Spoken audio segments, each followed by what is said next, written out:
Recorded Books presents The Family Jensen, The Violent Land by William W. Johnstone with J. A. Johnstone.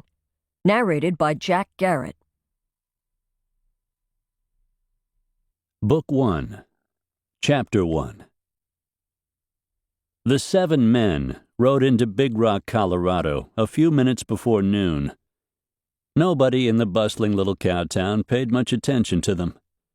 Everyone went on about his own business, even when the men reined their horses to a halt and dismounted in front of the bank. Cleet Murdoch was their leader, a craggy-faced man with graying red hair, who over the past 10 years had robbed banks in 5 states and a couple of territories. He had killed enough men that he'd lost track of the number, especially if you threw Indians and Mexicans into the count. His younger brothers, Tom and Grant, rode with him.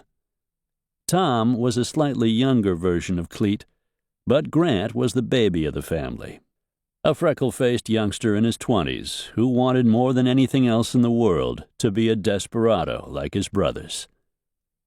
Until a year or so earlier, he had lived on the family farm in Kansas with their parents. But illness had struck down both of the elder Murdochs in the span of a few days. So Grant had set out to find his black sheep brothers and throw in with them. Ed Garvey was about as broad as he was tall, with a bristling black spade beard. He wasn't much good with a handgun. That was why he carried a sawed-off shotgun under his coat. As long as his partners in crime gave him plenty of room, he was a valuable ally. They were careful not to get in his line of fire when he pulled out that street sweeper. The tall, skinny towhead with the eye that sometimes drifted off crazily was Chick Bowman. The loco eye gave him the look of somebody who might not be right in the head. But in reality, Chick was fairly smart for an outlaw who'd had very little schooling in his life.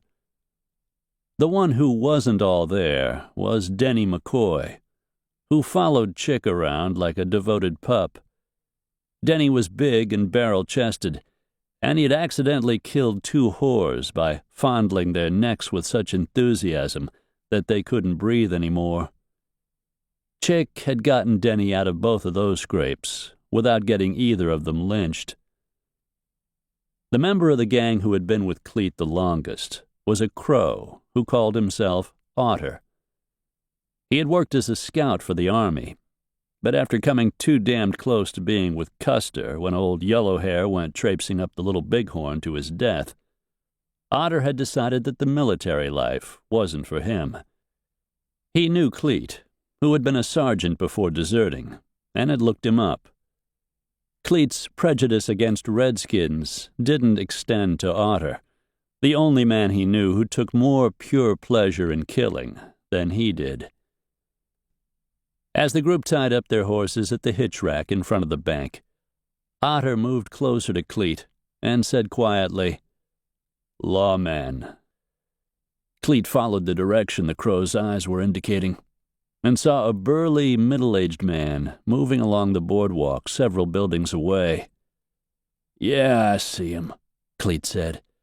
"His name's Monty Carson. He used to have sort of a name as a fast gun, but he's been toting a badge here for several years, and people have pretty much forgotten about him. I wouldn't underestimate him, but I don't reckon he poses much of a problem for us either. Anything goes wrong, I'll kill him first," Otter said. Cleet nodded in agreement. Otter would stay with the horses and watch the street. If shots erupted in the bank, the Crow would lift his rifle and drill Sheriff Monty Carson immediately, so he couldn't interfere with the gang's getaway. Otherwise, Otter would wait until the other outlaws left the bank, and if anyone tried to follow them and raise a ruckus, then he would kill Carson. Either way, there was a very good chance the sheriff would die in the next few minutes. Cleet glanced at everyone else and got nods of readiness from all of them except Denny, who just did what Chick told him to anyway. The 6 of them stepped up onto the boardwalk and moved toward the bank's double door. To keep listening to this audiobook, I've left you a link in the description so you can do it, at no cost thanks to Audible's 30-day free trial.